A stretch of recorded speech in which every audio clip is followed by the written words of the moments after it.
Now what's interesting here is that the video is actually looks like much slower vibration than in reality. It's not picking up the speed of the vibration. In reality, it's vibrating so fast that I can't even see the needle.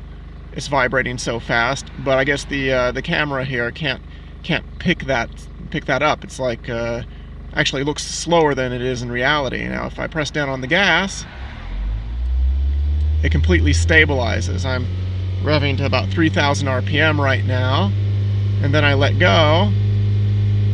It's still jittering a little bit. I let go of the gas, and now the jittering, the super fast jittering starts again. Like I said, that's jittering so fast I can't actually see the needle even, but the camera's not picking that part of it up.